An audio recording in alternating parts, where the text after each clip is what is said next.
Olá pessoal, tudo bem? Sejam muito bem-vindos a mais uma aula com o professor Lucas Skywalker.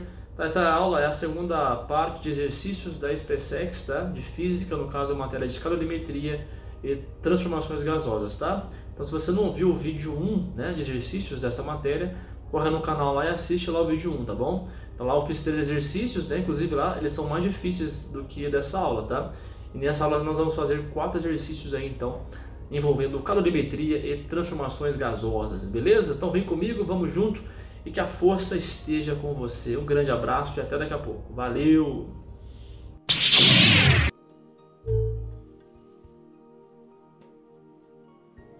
Fala pessoal, então novamente, né, bem-vindos de volta à aula, né? Então, sem mais delongas, vamos fazer mais 4 exercícios aí da SpaceX, tá? De física, matéria de calorimetria e transformações gasosas, beleza? Vocês verão que esses exercícios são mais fáceis do que os da parte 1, tá? Então, vamos lá.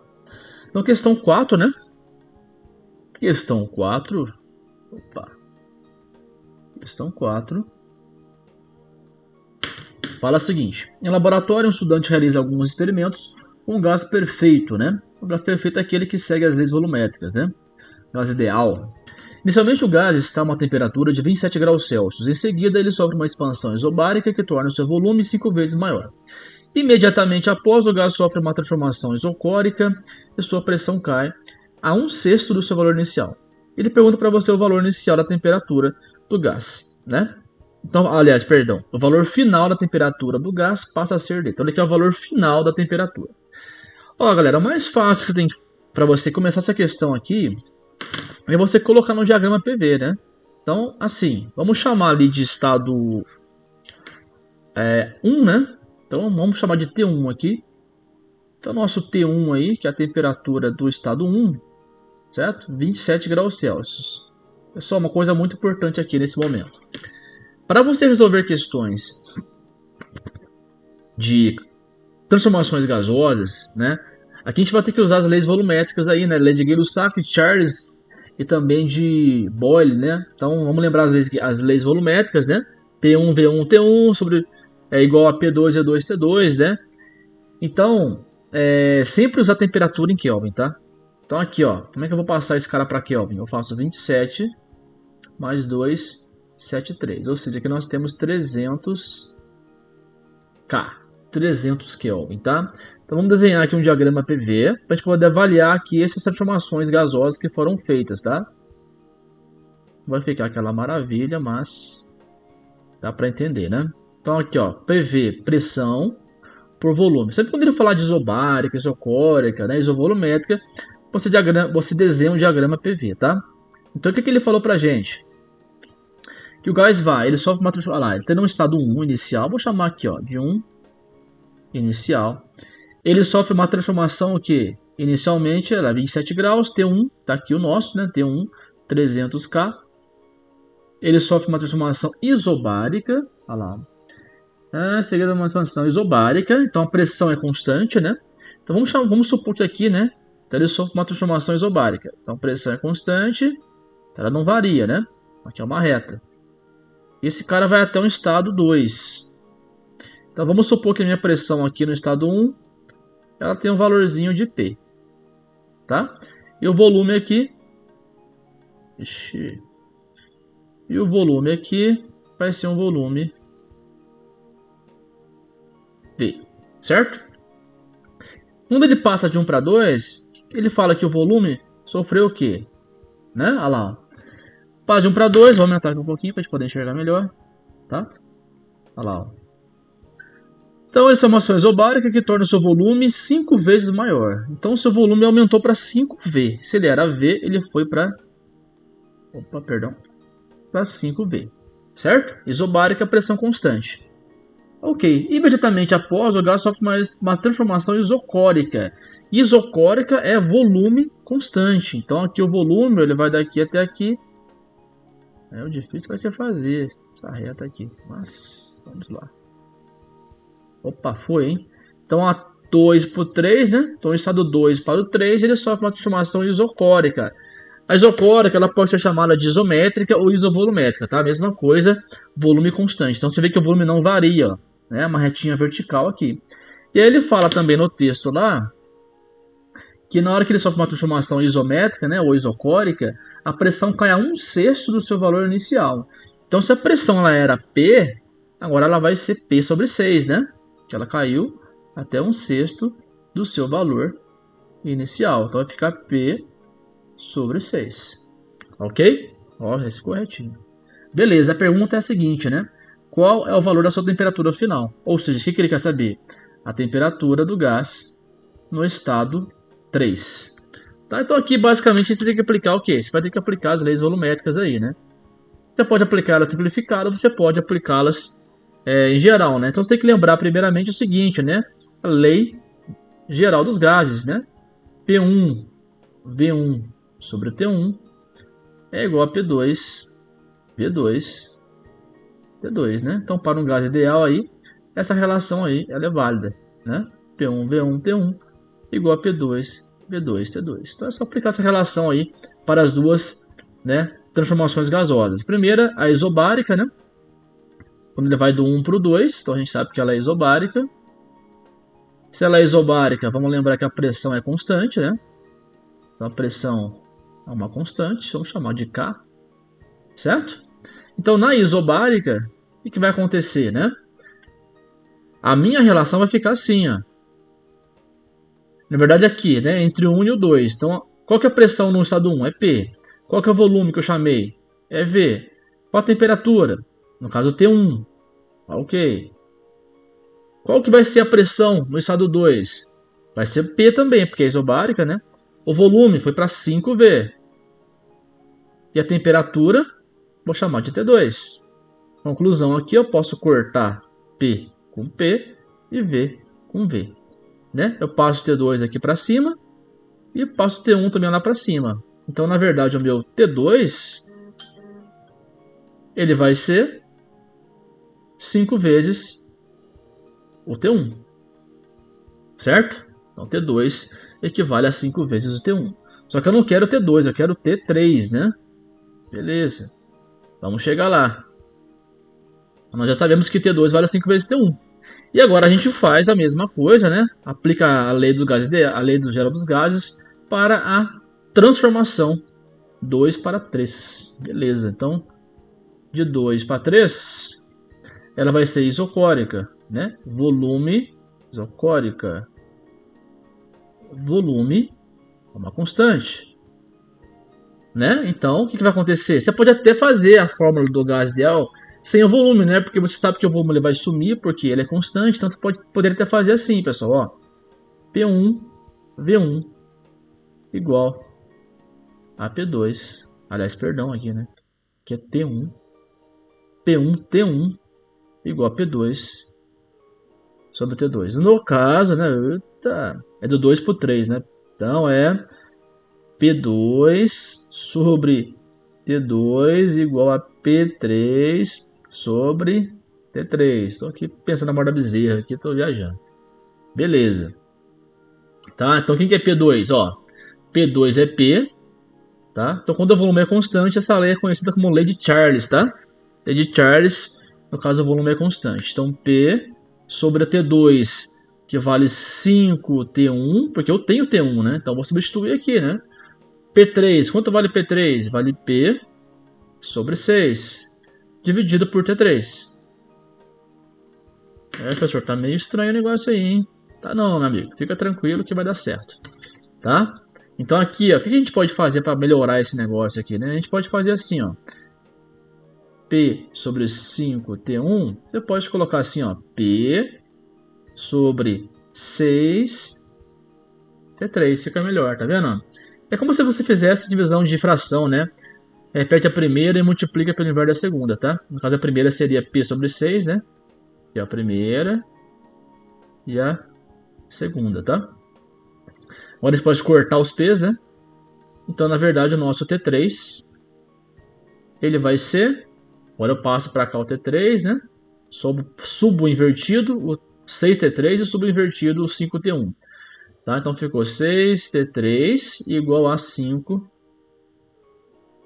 Conclusão, T3 vale 5 vezes T1 sobre 6. Então, T3 vale 5 vezes 300 Kelvin sobre 6, né? Então, no caso, 300 por 6 dá 50. 50 vezes 5 dá 250. Então, nosso... Opa, ficou feio. Então, ficou 250. Né? Então, nosso T3 vale 250 Kelvin. Né? Só que é o seguinte, se você olhar lá a resposta, não tem essa resposta. É tudo em Celsius, então temos que converter em Celsius. Ok? Então, convertendo em Celsius, lembra que temperatura em Kelvin é Celsius mais 273. Né? Temperatura em Kelvin é temperatura em Celsius mais 273. Então, é Kelvin, né? Então, no lugar do Kelvin, você põe 250. Então, 250 é igual a TC mais 273. Conclusão. Temperatura em Celsius. Temperatura em Celsius vai ser 250 menos 273. E vai nos dar aí, então, uma temperatura em Celsius igual a menos 23 graus Celsius. Tá aí, galera. Essa é a resposta do exercício, né? Tá ok? Menos 23 graus Celsius. Se a gente voltar lá na resposta, né? Lá na questão, aliás. Vamos encontrar a resposta, a letra D de Deus. Tá aí. Certo? Então, resposta, letra D. Opa. Menos 23 graus Celsius, ok? Bom, essa aí, né? Então, foi uma questão básica, né, de aplicação aí das transformações gasosas, né? Isobárica, isotérmica e isovolumétrica, tá? Se não lembra aí, dá uma olhadinha lá na teoria, tá? Para poder lembrar essa matéria, tá ok? Bom, a questão 5 é uma questão teórica, tá? É bem rapidinho, ó. Vamos lá. Para um gás ideal ou perfeito, temos que, letra A, né? As suas moléculas não exercem força umas sobre as outras, exceto quando colidem. Letra B. As suas moléculas têm dimensões consideráveis em comparação com os espaços vazios entre elas. Mantido o seu volume constante, a sua pressão e a sua temperatura absoluta são inversamente proporcionais. A sua pressão e o seu volume, quando mantida a temperatura constante, são diretamente proporcionais. A sua pressão constante, o seu volume e sua temperatura absoluta são inversamente proporcionais. Bom, essa questão que você mataria rapidão, né? A questão, na verdade, a certa é a letra A, né? Lá, suas moléculas, então se o gás ele é ideal ou perfeito, o que é um gás ideal ou perfeito? É um gás que tem aquelas suas colisões entre as moléculas que são desconsideráveis. Você vai desconsiderar um monte de coisa para poder considerar esse gás perfeito. Por quê? Porque um gás ele só vai seguir as leis volumétricas e as leis de Gay-Lussac, de Charles, né? E a lei de Boyle, né? Quando ele for perfeito. Ou seja, quando ele se comportar de maneira perfeita, entre aspas. Então, quando a gente fala de pressão para um gás ideal, a pressão ela é considerada apenas quando o gás apenas colide com a parede do recipiente. Então, se você tiver um recipiente fechado aqui, ó, certo? Vamos supor que está fechado. Eu tenho um monte de moléculas de gás aqui dentro. A pressão desse gás ela é dada por quem? Pela colisão que essas moléculas fazem na parede do recipiente. Então, você põe um manômetro aqui, ó, você mede essa pressão, que é o número de colisões que elas fazem com a parede. Então, a gente considera a colisão entre elas, né, a energia rotacional delas, né? Então a gente considera isso daí. Para esse gás real, ele parecer um gás ideal, tá? Lembrando que um gás real, ele se comporta como um gás ideal a baixa pressão e a elevada temperatura, justamente para desconsiderar essas colisões entre as moléculas aqui, tá? Então a letra A, para um gás ideal ou perfeito, temos que as suas moléculas não exercem forças umas sobre as outras, exceto quando colidem, né? De quando colidir, elas vão exercer força entre elas, mas elas não exercem força, tipo força elétrica, né? Ou algo do tipo, tá? Então é a letra A aí, ok? Aqui ele fala, a letra B, ele fala que as suas moléculas têm dimensões consideráveis em comparação com os espaços vazios, né? Lógico que não, é dimensão totalmente pequena, né? Das moléculas. Mantido o seu volume constante, então se V for constante, ele fala o quê? Que a temperatura absoluta são inversamente, que a pressão e a temperatura são inversamente proporcionais. Mentira! A pressão é, na verdade, um kT. Ela é diretamente proporcional à temperatura. Se você aumenta a temperatura, você aumenta a pressão do gás. Então está errado a letra C. Letra D, sua pressão e seu volume quando mantida a temperatura constante, são diretamente proporcionais. Também está errado. A pressão e o volume, elas são inversamente proporcionais. Ó. PV igual a constante, chamada lei de Boyle. Tá? Então, se você aumenta a pressão sobre um frasco, né? Se você, por exemplo, você pressiona a tampa de um frasco, o volume diminui, porque a pressão aumenta. Então, eles são inversamente proporcionais. A letra E fala que sob pressão constante, né, se P é constante, ele fala que volume e temperatura são inversamente proporcionais, o que também está errado. Né? Se P é constante, o volume também vai ser um kT, ou seja, o volume vai ser proporcional à temperatura. Se você tem um gás com volume fixo, né, ou, por exemplo, a tampa presa, quando você aquece o gás, o que acontece com as moléculas? Né? Elas tendem a fazer o quê? Aliás, quando você tem um volume, não é tampa presa não, é tampa solta, mas você coloca um peso sobre a tampa, né, para poder deixar a pressão constante. Na hora que você aumenta a temperatura, a tampa ela vai subir. Por quê? Vai aumentar o volume, porque as moléculas vão colidir com o frasco e vão fazer a tampa subir. Então, nesse caso, volume e temperatura são diretamente proporcionais, tá? Então também está errada a letra E. Então a letra A é a que está correta, tá? Beleza? Então aqui a gente considera a força elétrica entre elas, né? Então só tem força quando colide umas com as outras, ok? Embora a gente não considere para pressão isso daí, a gente considera apenas para pressão, colisão com as paredes do frasco, tá? Para um gás ideal. Então a questão 5, letra A, ok. A questão 6, vamos limpar isso daqui. Ok, vamos limpar isso. Beleza. Bom, vocês falam o seguinte.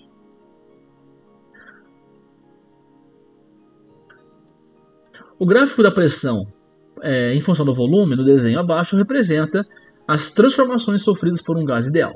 Do ponto A até o ponto B, o gás sofre uma transformação isotérmica. Vou puxar para cá isso daqui. Tá melhor. Então vamos lá. Do A até o B, ele sofre uma transformação isotérmica. Ok. Então do A para o B. Esqueça de clicar ali. Pronto. Agora foi. Então do A para o B, uma transformação isotérmica. Então aqui é isotérmica. Tá? Então do A para o B, isotérmica. Certo? Depois ele fala aqui da PB isotérmica. O que é uma transformação isotérmica, né? A temperatura é igual. Então eu posso falar aqui que a temperatura, né? Questão 6. A temperatura em A é igual à temperatura em B. Tá? Essa é isotérmica, né? Então do A para o B, ela é isotérmica. Ok? Depois do B,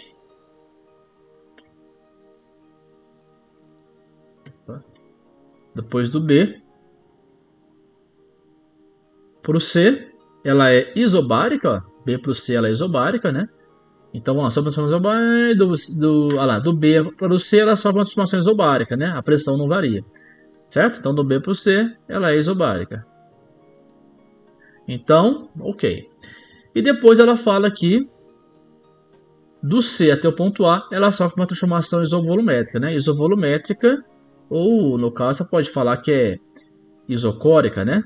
Então do C para o A, ela sofre uma transformação. Diminui isso aqui.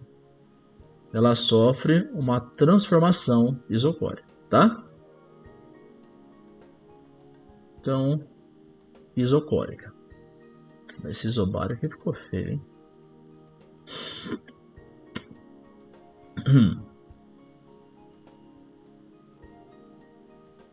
Ok, beleza. Fechou aqui, né? Muito bem, então ele pergunta para você o seguinte: qual que é a relação que existe entre as temperaturas no ponto A, no B e no C? Aqui tem as opções, né? TA igual a TB, TB menor que TC e por aí vai, né? Então qual que é a relação que existe? Bom, a primeira relação a gente já tem aqui, né? TA é igual a TB. Então, por consequência, aqui podia ser a A, a B ou a letra E, né? Mas, olha agora, né? Vamos só por hipótese aqui no desenho. Vamos supor o seguinte. Vamos supor, né? Então tá assim, né, meu desenho, certo? Essa você pode fazer de duas maneiras, tá? Essa questão. Uma delas, uma forma de fazer seria o seguinte: você pode aplicar lá a lei do gás geral, tá? Aliás, a lei geral dos gases. Então você poderia fazer assim, ó. Você poderia pegar aqui no ponto A, você tem uma temperatura A. No ponto B, uma temperatura B. E no ponto C, uma temperatura C, certo? Então, se você chutar um valor aqui, ó, vamos supor que no A ali eu tenho então um volume V e aqui uma pressão P, certo? Aqui no C, como a gente aumentou o volume, vamos supor que quadruplicou o volume, vai. Vamos supor que o volume quadruplicou. Vou tirar aqui para não atrapalhar, tá? Aqui é TA. Vamos supor que aqui o volume meu ele foi para 4V. Você pode supor isso, tá? Você não sabe quem que você sabe que aumentou. Poderia pôr 3V, 5V, enfim. Põe um valor fácil, vai. E a pressão caiu, né? Então vamos supor que caiu para P sobre 4, vai. Ok. O que você poderia fazer então? Você poderia aplicar aqui a equação geral, a lei geral dos gases, por exemplo, entre B e C. Se você aplicar a equação geral dos gases entre B e C, o que você vai encontrar?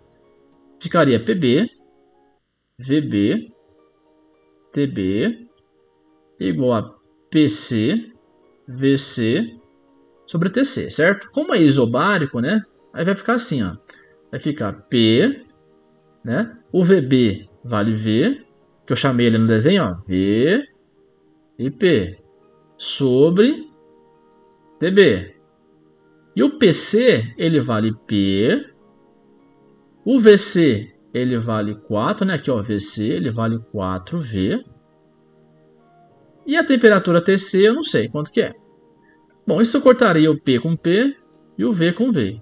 O que sobraria, então? Sobraria o seguinte, que o meu TC... Vou apagar isso daqui.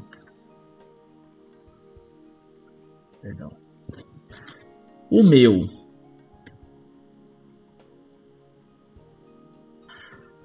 Vamos lá. Então, o meu... Tá vendo? Ó, TB, TC e 4. Então, o meu TC, ele seria, na verdade, 4TB. Olha aí.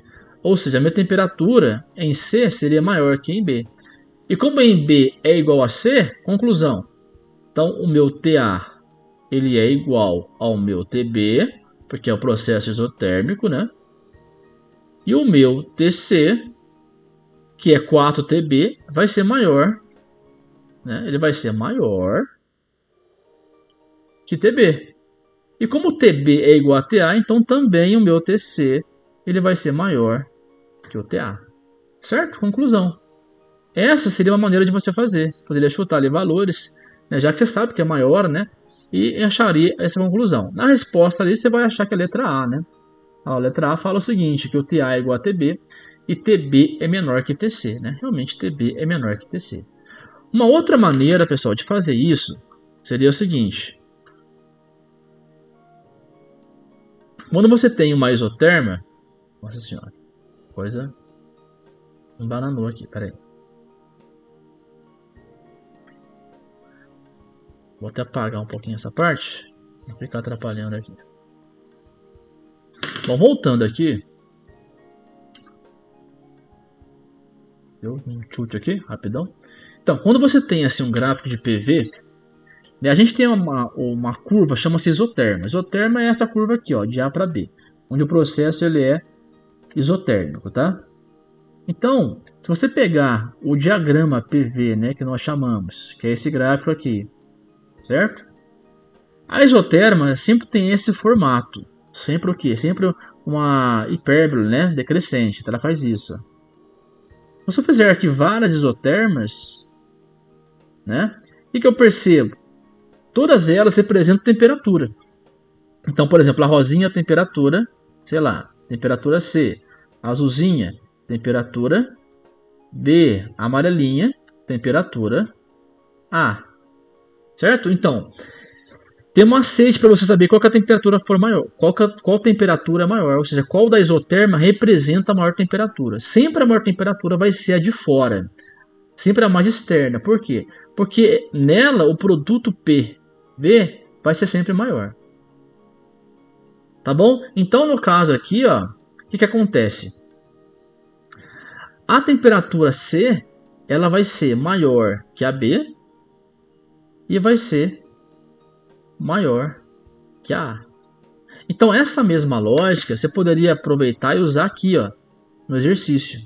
Ou seja, o que você percebe aqui, ó? Você percebe que aqui entre B e C passa a mesotérmica aqui, ó. Isotérmica. E lá em C passa outra isoterma, que é mais externa do que essa daqui. Então vamos supor que seja T1, vai. Tá lá, TA, vai. E aqui seja TC. E passa por TC. Então, obviamente que TC é maior que TA. E, obviamente, que TC é maior que TB. Então, você já responderia essa questão facilmente, né? TB é menor que TC. Por quê? Porque TB está na isoterma mais interna do que a TC. Tá bom? Então, seria uma outra maneira de fazer mais fácil ainda, sem fazer conta. Belezinha? Então, sem mais delongas, vamos para a questão 7.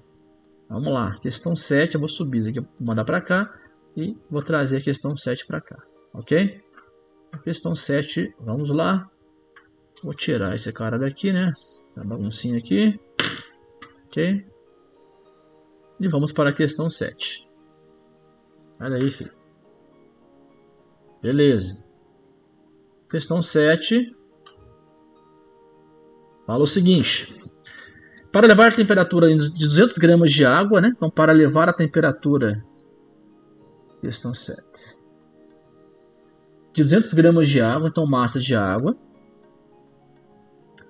200 gramas de uma certa substância de calor específico igual a 0,6, então Czinho 0,6 caloria por grau Celsius. Então de 20 para 50, então ele vai levar de 20, né, que é meu T inicial.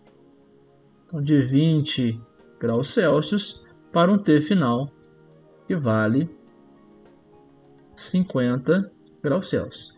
Será necessário fornecer-lhe uma quantidade de energia igual a... Então, que é o calor, né? É uma questão fácil, tá? Ele quer a quantidade de calor. Como ele quer variar a temperatura, vai ser o calor sensível, né? Tá ok? Ela é bem mais fácil que na parte 1, né? Que nós já vimos, né? Mas como as questões elas são em ordem cronológica lá da prova, galera, então ficou que a parte 1 ficou mais difícil que a parte 2, tá?